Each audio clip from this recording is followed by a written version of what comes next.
"Your security clearance is expired, goodbye." The manager lied to get his friend hired. The next day, 2 military police officers entered the lobby. "We are looking for the lead cryptographer," they demanded. The manager pointed to his friend. The officer shook his head. "No. The one with the codes." "Where is she?" I knew the day was going to be complicated when I saw Jeremy Vance trying to use the espresso machine in the break room. "I am Lacey, the systems architect for this windowless bunker of a defense contractor. And I build the digital vaults that keep national secrets from becoming tomorrow's Twitter trend. My world is defined by 256-bit keys and the silence of perfectly ordered chaos." Jeremy, however, defined himself by his quarter-zip fleece and loud pronouncements about optimizing caffeine throughput. He was a sentient LinkedIn profile and the latest corporate threat. He wrestled with the machine, oblivious to the error messages, looking like a man trying to solve a quantum physics problem with a monkey wrench.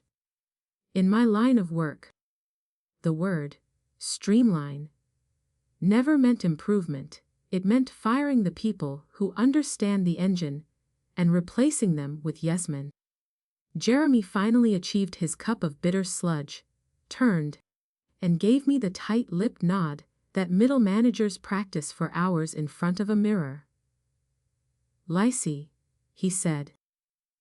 The way he spoke my name made me feel like an expensive, outdated piece of hardware that was scheduled for decommissioning. "Jeremy," I replied, keeping my voice flat. My clearance level would make his eyes water, but to him, I was just the overpaid woman who never laughed at his jokes about agile methodology. The irony was heavy. He managed the budget, but I built the barrier. If the barrier failed, the budget was worthless. I left the toxicity of the break room and walked back to the security of my own space, what the others nicknamed the war room. It was a windowless box kept at exactly 68 degrees Fahrenheit, filled with the comforting whir of cooling fans. I sat down at my terminal to finish the final layer of encryption on a cross-federal data pipeline. This wasn't just corporate code.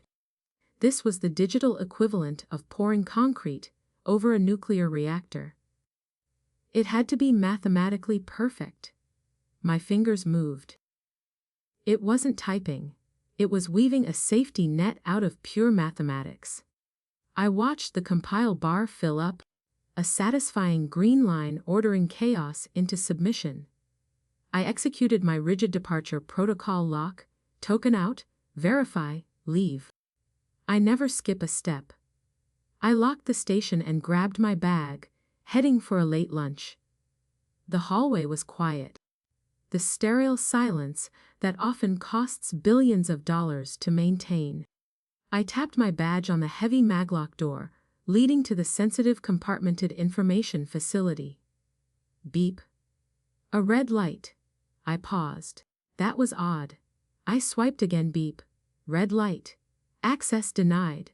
My stomach tightened, not in panic, but in the cold realization that the failure was systemic. These badges do not fail. A failure is a clear, deliberate statement. I manually pushed the intercom button. Security, this is Lacey. Badge reader on Sector 4 is acting up. A moment passed. The voice that came back was not Old Man Miller, the usual guard. It was young, nervous. Hold on. System says sync issue. I'll buzz you. The door unlatched. I walked through, my internal radar pinging a warning. A sync issue in a closed-loop system is technically impossible, unless someone has deliberately introduced a break. Jeremy had been whispering with the system information security admin the previous day. a guy whose lax password habits I had flagged 3 times this quarter. I ate my cardboard sandwich in the cafeteria, staring at the wall, the pieces fitting together in my mind. When I returned to my floor, my badge lagged on the turnstile, a microsecond delay. To anyone else, it was nothing. To me, it was a packet being rerouted somewhere else before approval. Someone was sniffing the traffic on my credentials. I swiped back into the war room. The door was locked, just as I left it. I sat down and woke the monitor. And there it was, minimized in the corner against my dark desktop wallpaper, a terminal window I hadn't opened. I did not gasp. I froze. Becoming part of the environment.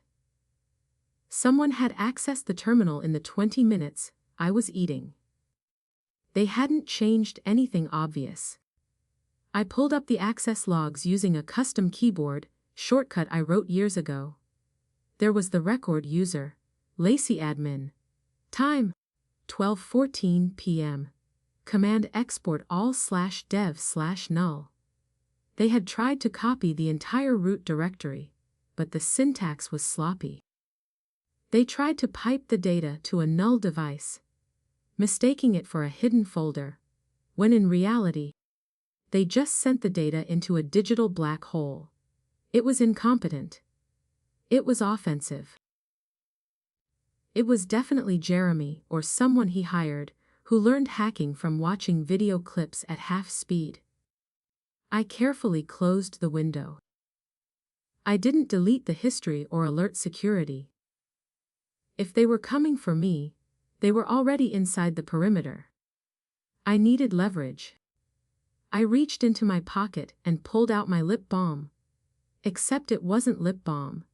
It was a masked USB drive, designed to look like a generic tube of chapstick. I plugged it into the back maintenance port. The one not monitored by the standard data, loss prevention software. Because I was the one who wrote the software exceptions, I initiated a silent mirror of the server logs. Every failed login, every unauthorized command, every sniffed packet from the last 24 hours. You want to play games, Jeremy? I thought, watching the progress bar fill up in silence. Let's play. The download finished. I pocketed the chapstick drive, my insurance policy. I smoothed my blazer and stood up. The air in the room no longer smelled like ozone and recycled air. It smelled like a trap, and I was armed. The summons came at 9 a.m. sharp the next morning. I had spent the night reviewing the silent server logs, confirming that the unauthorized access had indeed been sloppy and sustained. My chapstick drive, my insurance, was secure in my blazer pocket. The calendar invite was titled, Status Update, with high importance and no agenda attached, listing only me, Jeremy Vance, and a woman named Janice from Human Resources. Janice always smelled like lavender and an acute shortage of confidence. I walked into the Human Resources conference room. It had those ubiquitous glass walls that were never quite soundproof enough, and a motivational poster featuring a row of ants carrying a leaf. I always wondered if the ants knew they were just labor for a system that did not care if they were stepped on. Jeremy was already seated. He had foregone the tie for his signature, quarter zip fleece, the uniform of a man trying to look approachable while holding all the power. He had a beige manila folder in front of him and was tapping it with a rapid, staccato rhythm. A tap, tap, tap. Janice wouldn't meet my eyes. She was aggressively organizing a stack of papers that were already perfectly aligned. Lacey, have a seat, Jeremy said. He attempted a tone of grave professionalism, but the corners of his mouth twitched, betraying a thrill of power. He was enjoying this. He was practically vibrating with the anticipation of delivering a scripted performance. I sat, my spine straight, hands folded in my lap. I did not lean back. Is there a problem with the encryption rollout? I saw the final compile finished successfully yesterday. This isn't about the code, Lacey, Jeremy said, opening the folder. He slid a single sheet of paper across the polished fake mahogany table. It was a printout, standard company letterhead, devoid of the Department of Defense seal or any NSA watermark. It was just Arial font, size 12, double-spaced, and full of lies. "I received a flag during the quarterly security audit," Jeremy continued, lowering his voice an octave to sound authoritative. "Your top-secret special compartmented information clearance has been flagged as expired, pending review. Effective immediately, we have to terminate your access to all classified systems." I looked at the paper. It stated the reason was administrative lapse.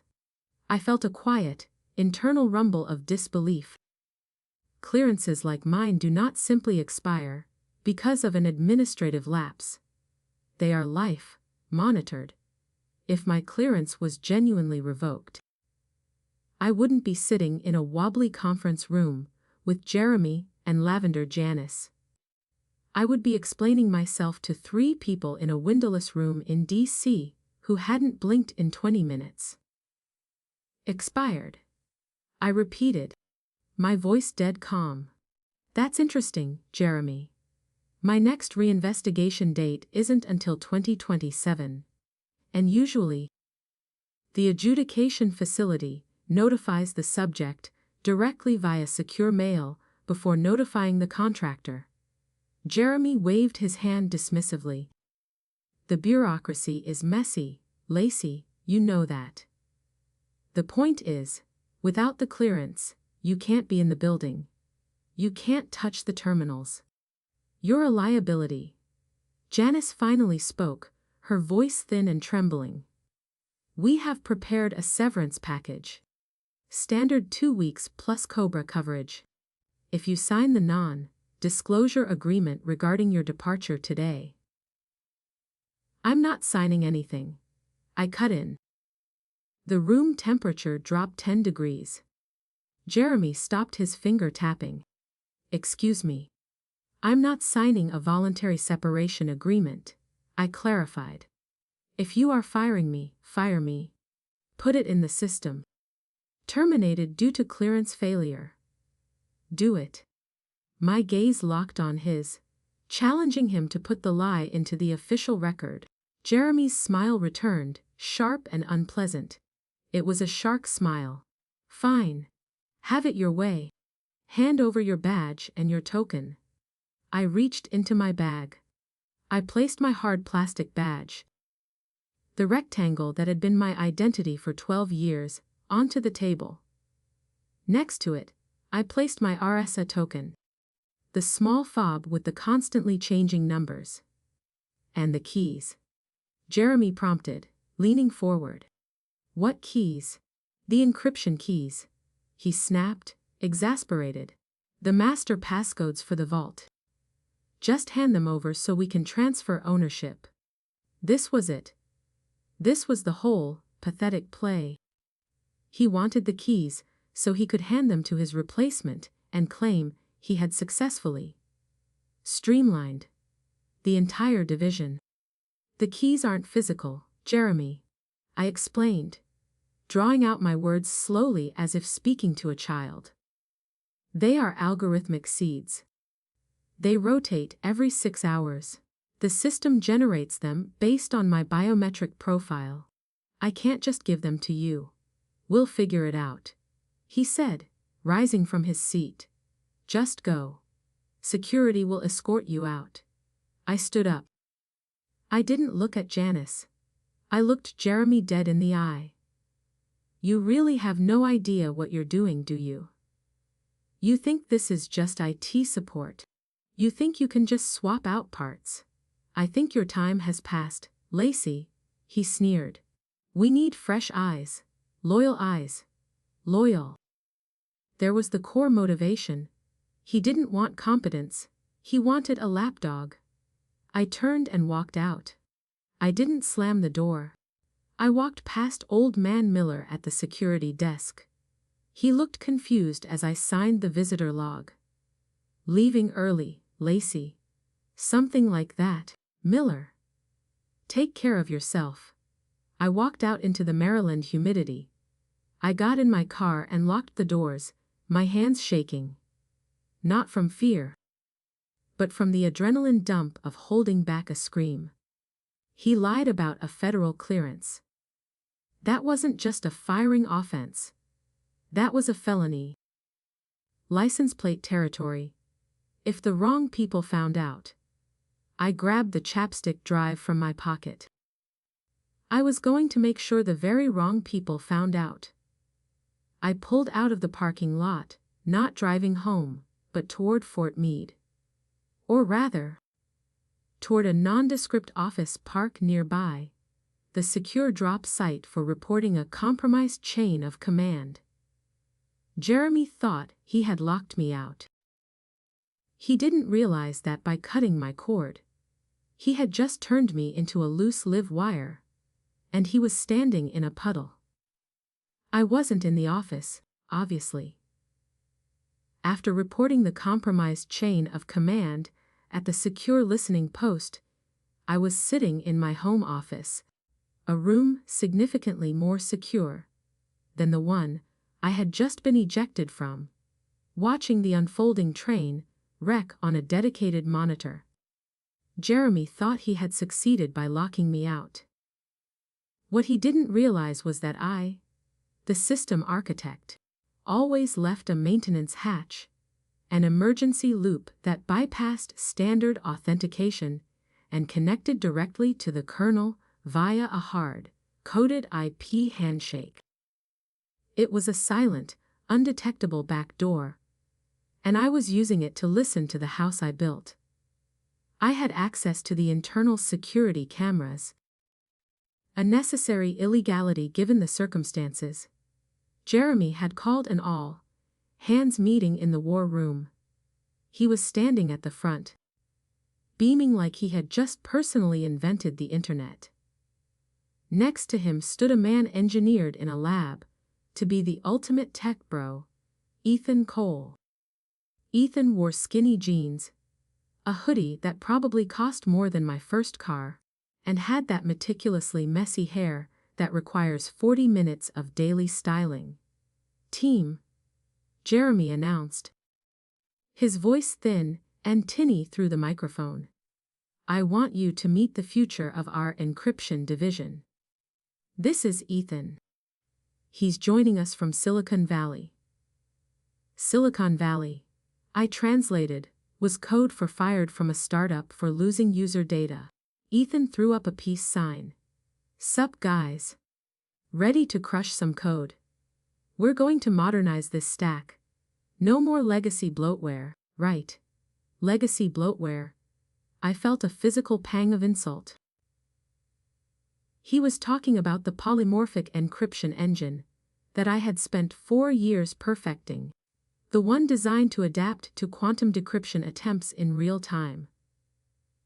Sarah, my senior analyst, a woman I respected deeply, tentatively raised her hand. Ethan, welcome.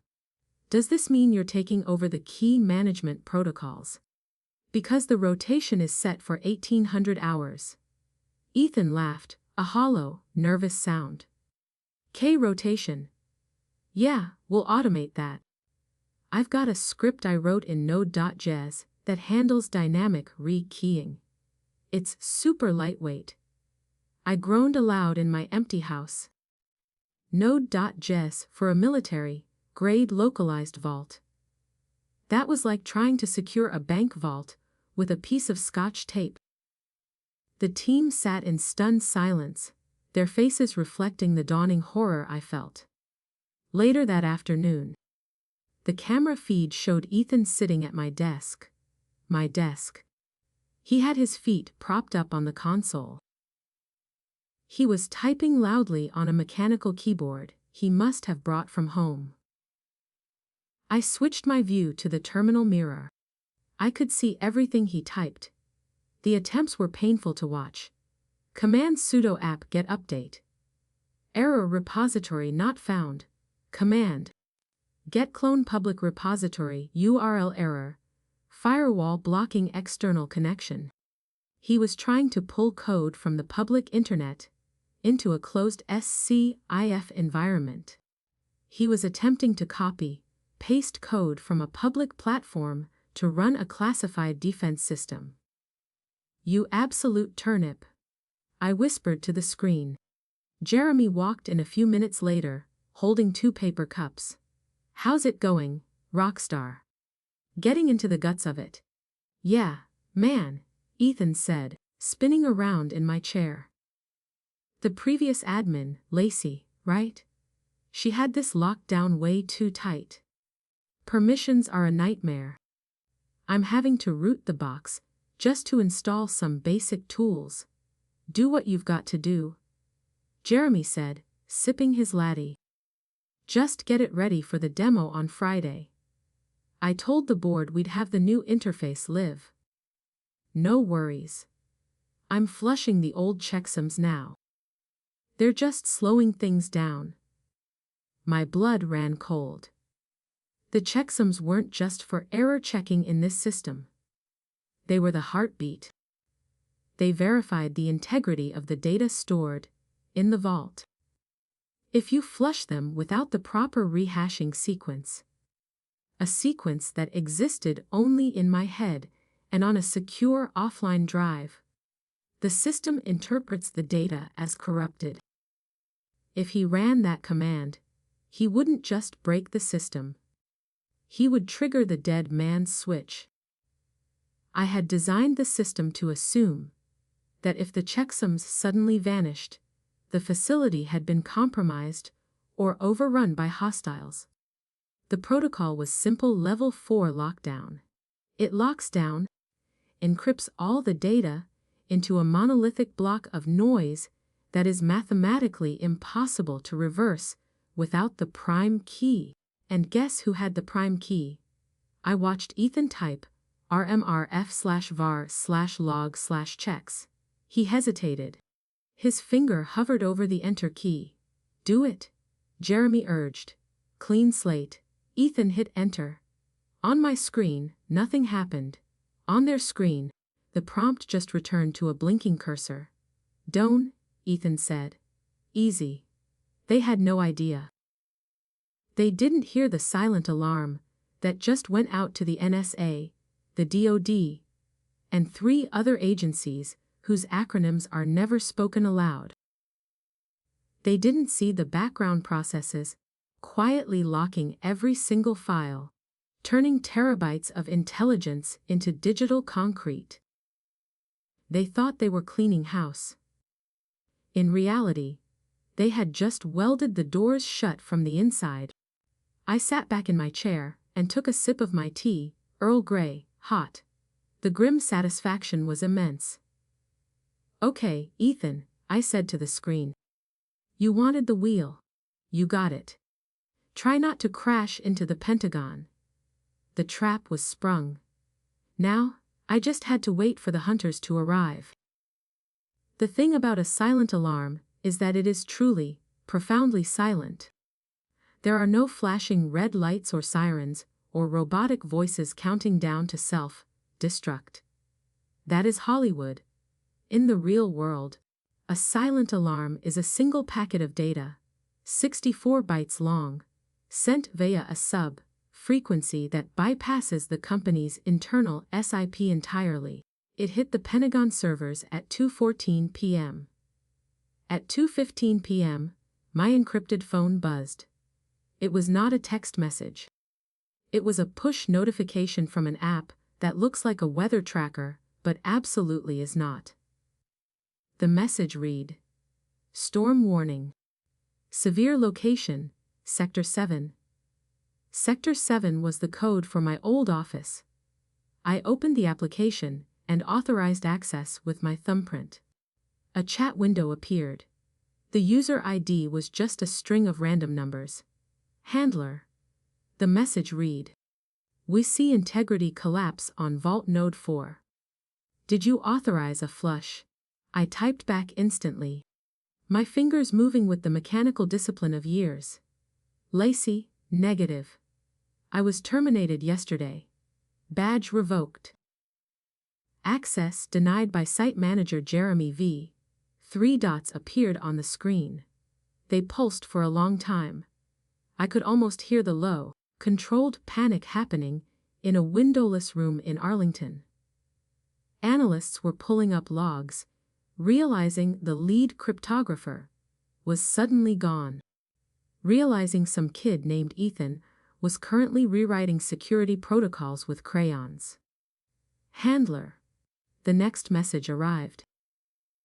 "We have no record of a clearance withdrawal. You are still the registered Prime admin. Explain terminated. Jeremy claims my clearance expired. He physically removed me. The current activity is unauthorized. Understood. Hold position. Do not attempt to log in remotely. Do not contact the site. We are initiating a trace. Do not engage." Awaited order to follow. I watched Ethan on my other monitor. He was currently frowning at his screen. He looked less like a rock star and more like a lost puppy. "Hey Jeremy," Ethan called out. "A weird thing. The file system is acting kind of slow. I tried to open the user database, and it's giving me gibberish." Jeremy poked his head in. "It's probably just indexing. Give it a minute." "No. Look." Ethan pointed. "The file names. They're all changing to random characters. Is that normal?" It was the encryption cascade. The system was eating itself to protect the data. It was beautiful. Back on my phone, a new message popped up. Handler. Trace confirms unauthorized IP access. User Ethan admin utilizing unsecured script injection. This is a Category 1 breach. We are freezing federal contracts effective immediately. I felt a grim, deep satisfaction. A Category 1 breach is not a slap on the wrist. It is the call, the lawyers, and the priest's level of screwed. It means the company has failed to protect national secrets. It means their authorization to handle classified data is suspended until a full forensic audit is completed. Audits take months. I watched as Jeremy's personal phone began to ring. He ignored it. It rang again. He looked annoyed. "Who keeps calling me?" he muttered, checking the screen. Washington area code. Probably telemarketers. He declined the call. He declined a call from the Department of Defense. I nearly choked on my tea. "Ethan," Jeremy said, "just force a reboot. That usually clears the cache on it." Ethan reached for the power button on the main server rack. My heart stopped.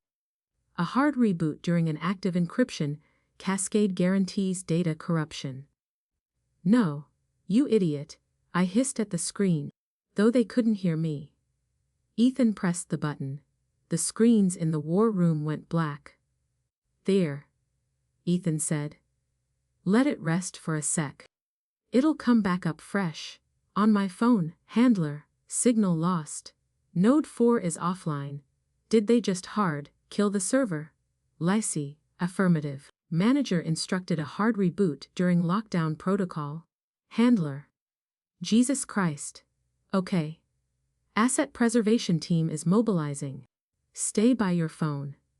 Asset preservation team. That was polite speak for men with guns and subpoenas. I leaned back. The damage was done. But the data was secured, if corrupted beyond immediate repair. Unless, of course, someone had a backup.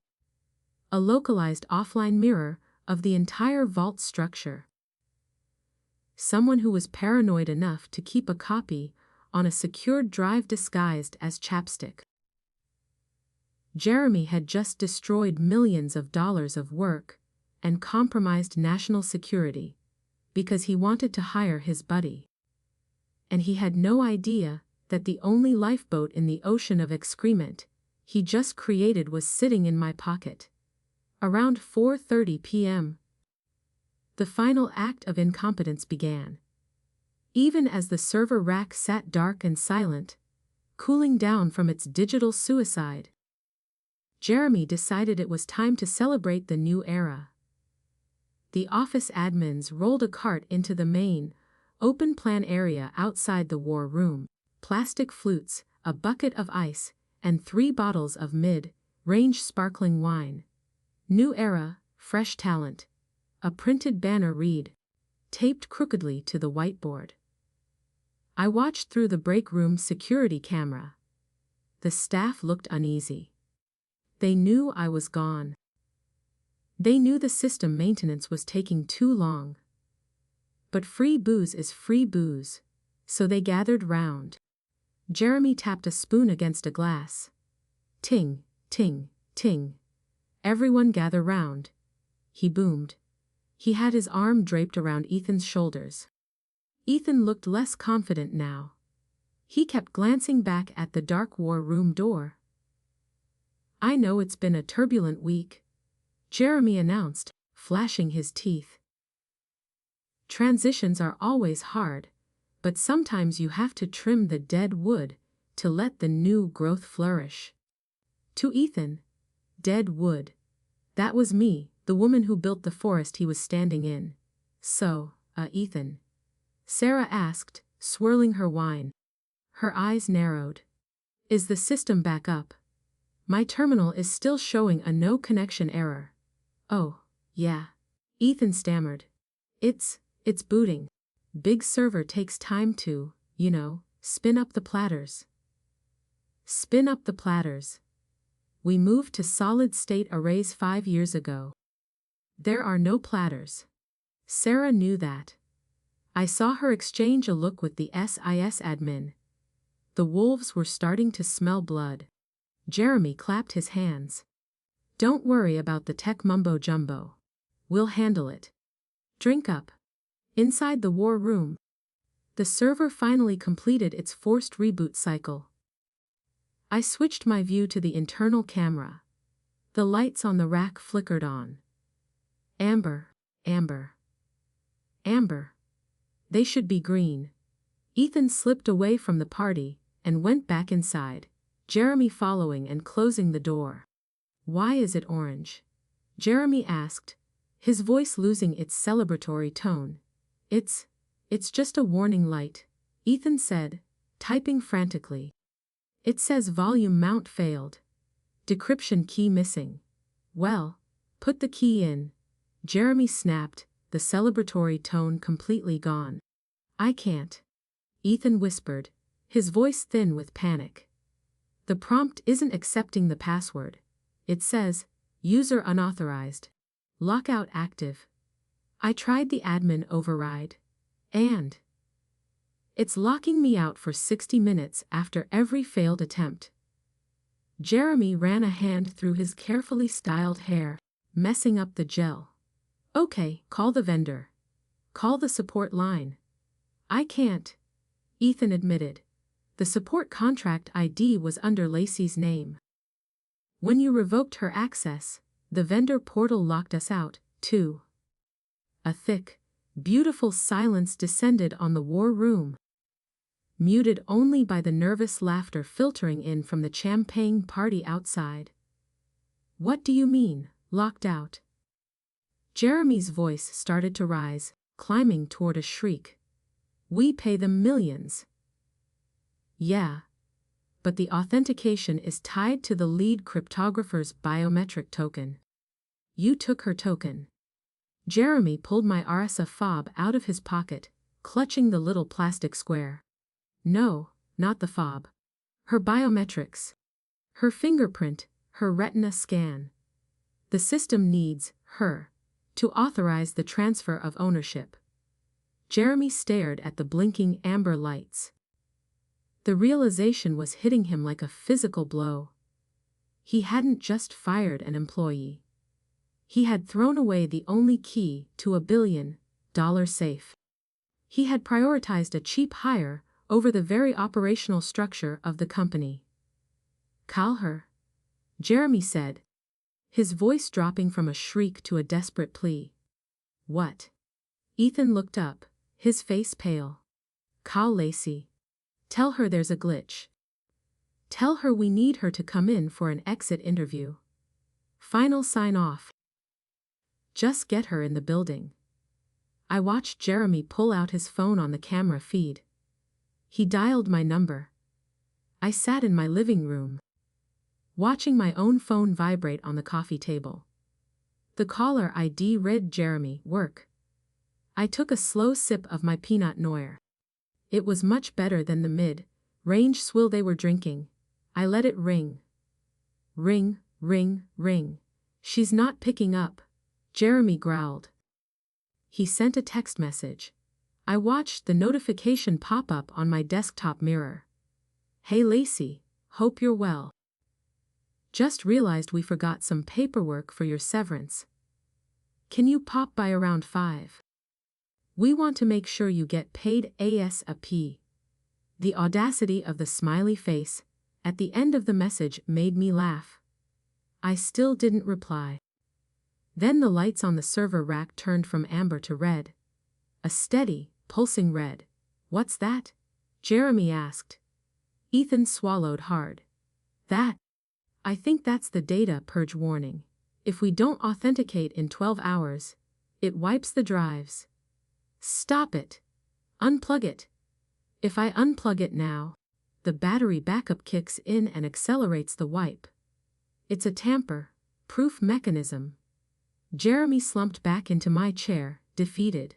Outside, the muted laughter of his pathetic celebration continued. But in the war room, the party was definitely over.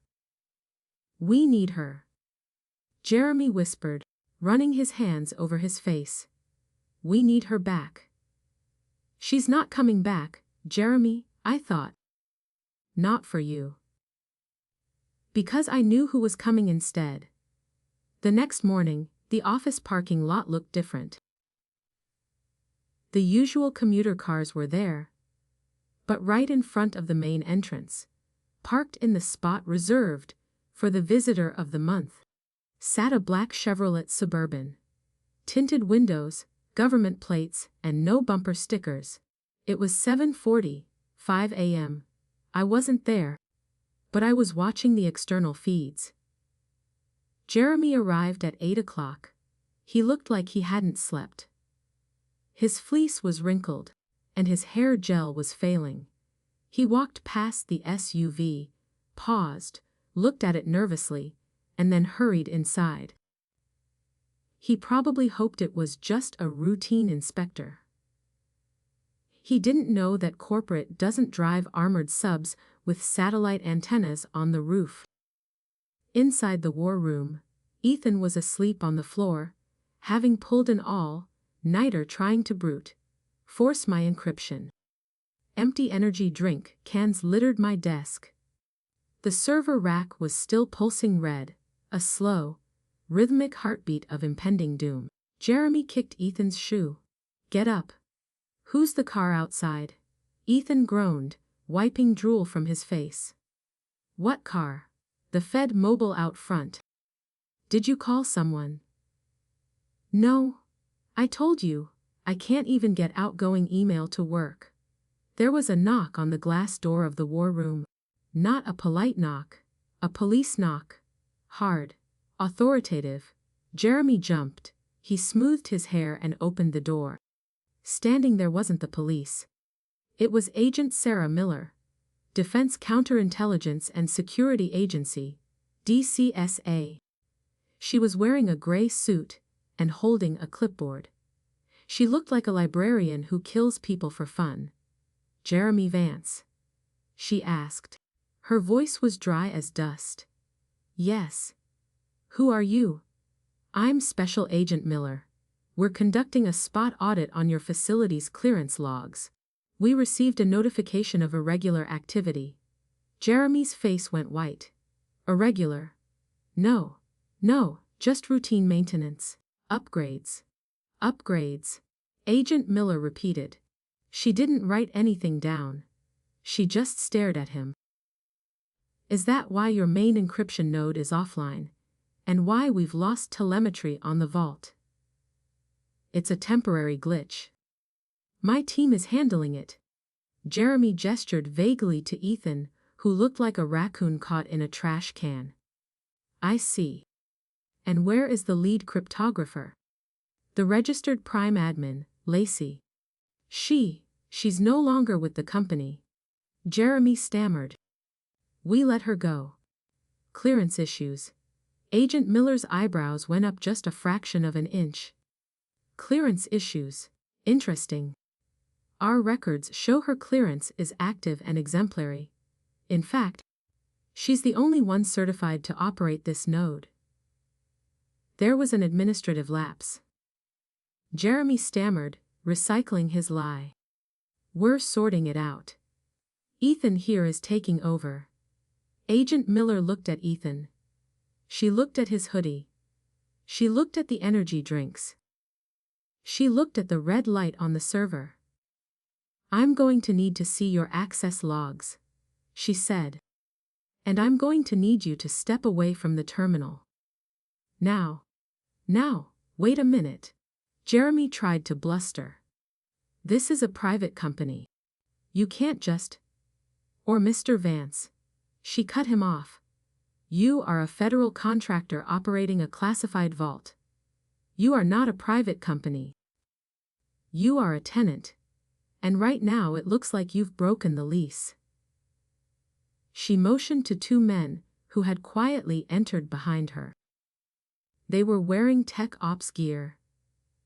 They moved past Jeremy like he was a ghost and started plugging laptops into the server ports. Jeremy pulled out his phone again. He ducked into the hallway.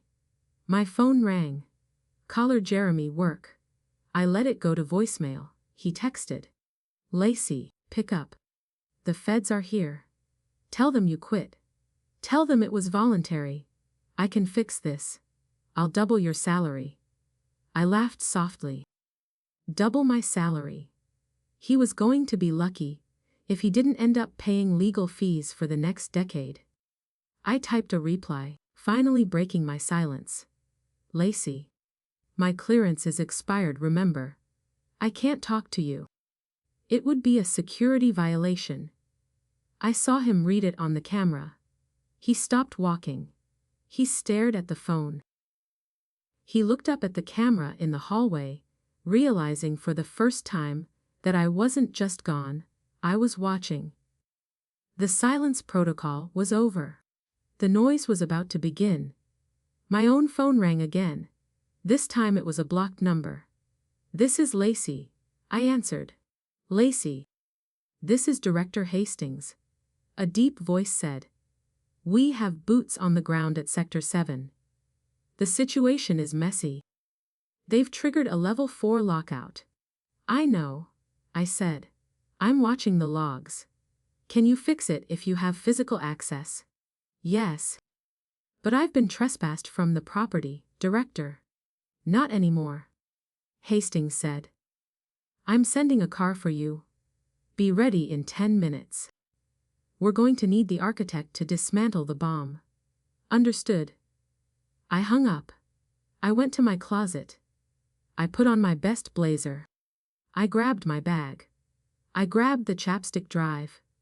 It was time to go back to work. The car Director Hastings sent wasn't a sleek black SUV. It was a military police cruiser, a choice of transport that was anything but subtle. It pulled up to the office building at 9:15 a.m. The lobby was chaos. People were whispering, pointing at the government vehicles parked out front. When I stepped out of the cruiser, flanked by two MPs in full uniform, the whispers stopped, the automatic door slid open, and the familiar sterile chill of the air conditioning hit me. This time, I didn't shiver. Old Man Miller was at the security desk. His eyes went wide. "Lacey, what in the morning, Miller?" I said, not breaking stride. "Just here to fix a leak." We marched past the turnstiles. The MPS didn't swipe badges, they just walked through. The authority they carried a physical weight in the room. We reached the elevator. I pressed the button for the 4th floor. The ride up was silent, the MPS stone-faced. I checked my reflection in the polished metal doors. I looked calm. Inside, I was vibrating with a cold, sharp energy. This was the moment every wronged expert dreams of. The "I told you so" tour. The doors opened on the 4th floor. The hallway outside the war room was crowded. Agent Miller, the librarian assassin, was there, speaking to a very sweaty Jeremy. Ethan was sitting on a bench, head in his hands, looking physically ill. The CEO, a man named Mr. Henderson, who usually only showed up for quarterly bonuses, was pacing back and forth, shouting into a phone. "I don't care whose fault it is," Henderson yelled. "Just get the system online. We're losing data." Jeremy saw me first. His eyes bulging out of his head. "Lacey, thank God! Look, tell them. Tell them this is just a misunderstanding. You can unlock it, right?" I didn't answer him. I walked straight up to Agent Miller. "Agent," I said. "I'm Lacey, the lead cryptographer." Agent Miller nodded, her expression unreadable. "Director Hastings briefed me. The system is in full lockdown. The current admins," she gestured vaguely at Jeremy and Ethan, "attempted a hard reboot during a checksum flush." "Amateurs," I said, loud enough for the whole hallway to hear. "Lacey," Jeremy cut in, trying desperately to regain control. "You need to log in now. We can discuss your rehiring package later. Just fix this." I turned to him slowly. "I can't, Jeremy. My clearance is expired. Remember? You put it in writing. Stop playing games." Jeremy screamed. "The company is on the line. Or Mr. Vance." One of the MPS stepped forward, his presence a clear warning. Jeremy took a shaky step back. Mr. Henderson, the CEO, froze. He looked at me, then at Jeremy. "What is she talking about? What clearance expired?" "He fired me yesterday," I said to the CEO. "Claimed my federal clearance was revoked. He forged a document to do it. Then he handed the keys to National Defense Secrets to a guy whose password was probably password 123. Henderson's face tightened, turning a dangerous shade of red. He whipped his head toward Jeremy. "You forged a revocation, Jeremy. Is that true?" It was a strategy," Jeremy pleaded. "We needed to cut costs. She was too expensive." Ethan said, "He could do it for half the price." "And look what you got for your discount," I said, pointing toward the war room door. The red light was pulsing faster now. Critical failure imminent. Agent Miller checked her watch. "Ms. Lacey. The purge cycle hits the terminal phase in 4 minutes. If you can stop it, do it now. Otherwise, we are seizing all physical assets and arresting everyone in this hallway." "Arresting?" Jeremy squeaked. "Criminal negligence, mishandling of classified data, fraud." Agent Miller listed them off, as if reciting grocery items. "I can stop it," I said. I walked toward the war room. The sea of people parted around me. I felt like Moses, if Moses was a middle-aged woman in comfortable heels. I entered the room. The heat was intense. The fans were running at maximum RPM. The screens were filled with cascading red text. Warning. Integrity failure. Deletion imminent. I sat in my chair. It still smelled faintly of Ethan's cheap cologne. I'd have to burn the chair later. I sat down in the blast of heat, the fans screaming at maximum RPM. The screens in the war room were a terrifying cascade of red, screaming, warning, integrity failure, deletion imminent. The screens in the war room were a terrifying cascade of red, screaming, warning, integrity failure, deletion imminent. Every part of the system was in digital panic, rejecting all standard input. Access was denied. Lockdown was in full effect. "What is that?" Ethan asked from the doorway, his voice barely a breath. "This, I thought, is what competence looks like." I reached into my pocket and pulled out the chapstick drive. I plugged it into the hidden maintenance port on the back of the tower. I didn't use the standard login prompt that was currently flashing, unauthorized user. Instead, I used the hidden handshake protocol I had stored on the drive.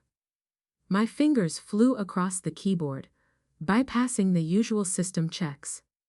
Command: initiate override off source. USB mount 01 key. 256-bit hash string. The red text on the screen stopped scrolling. Everything paused, held in digital suspension. Analyzing key. The room behind me was dead silent.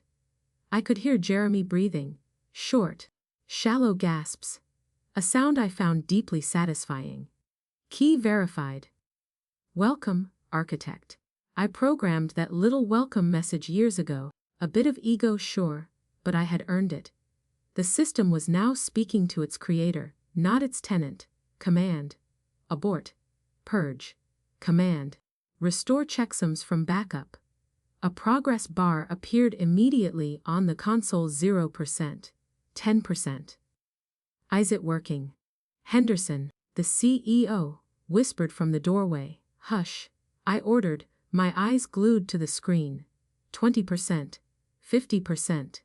The angry, rhythmic pulsing of the server rack slowed. The lights flickered, turned amber, and then finally settled on a solid, steady green. The fan spun down to a quiet, comforting hum. System restored. Integrity 100%. I exhaled, realizing I had been holding my breath since the moment Ethan hit the enter key yesterday. I pulled the chapstick drive out and stood up, placing the drive back into my pocket. "It's done," I said. "The vault is secure. No data loss." Agent Miller stepped forward and checked the console screen, her severe expression unchanging. She nodded once. "Good work. We'll need a full forensic audit to ensure no back doors were left by the unauthorized users." She turned, her gaze locking onto Jeremy. "Mr. Vance, we need to discuss the document you presented to this employee." "It was just a memo," Jeremy stammered, backing away. "Internal HR stuff." "Lacey," Agent Miller said. "Do you have the letter?" I kept a copy. I pulled the crumbled paper from my bag. The same paper he had slid across the table yesterday. Miller took it.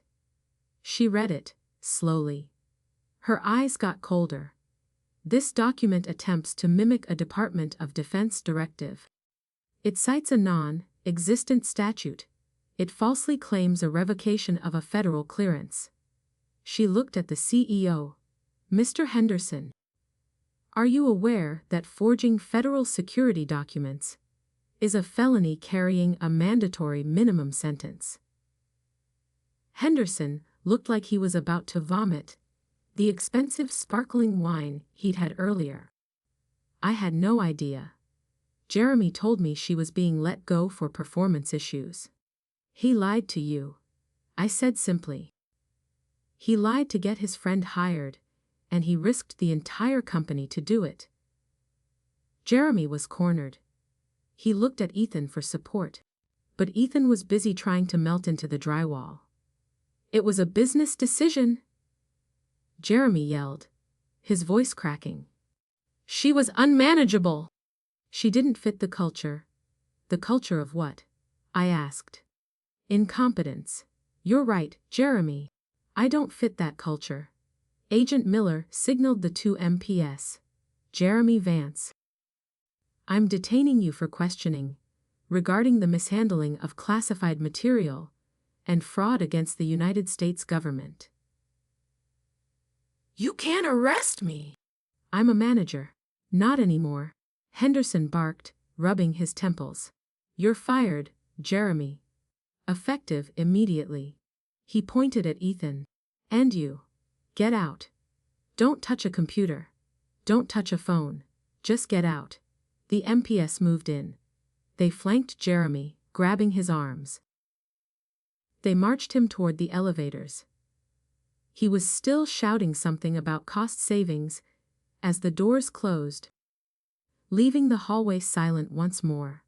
Mr. Henderson, the CEO, wiped his forehead with a crumpled handkerchief. With Jeremy gone, the pressure in the hallway seemed to dissipate, replaced by a lingering dread. He looked at me, desperation clear in his eyes. Lacey, we need you, he pleaded. Please name your price. We can't run this without you. Double salary. Triple stock options. I looked at the server rack. My baby. It was humming happily again, a steady green light affirming its health. I turned back to Henderson.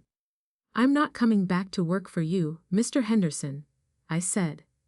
But it's not about the money, he asked, astonished. No, I replied. It's about letting a man like that tear apart my work. You didn't check. You didn't ask. You just signed the paper because he promised you a discount. My code isn't cheap because it works. Then what will you do? Agent Miller stepped in, taking control of the final negotiation. Actually, Mr. Henderson, the department is seizing control of this node. We're moving the contract and the personnel. She looked at me. Director Hastings would like to offer you a position. Direct hire. No contractors, no middle managers. You answer to the agency. I smiled. It was a cold, quiet victory. I think I'd like that. The arc from guarded isolation to validated authority was complete. The transition was swift. By noon, federal teams were swarming the building, boxing up hard drives and shredding classified paper files. My former company was effectively gutted.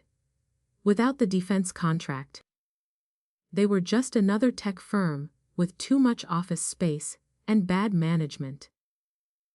Their stock was already plummeting. News of an FBI raid tends to spook investors. I packed up my personal items from the war room.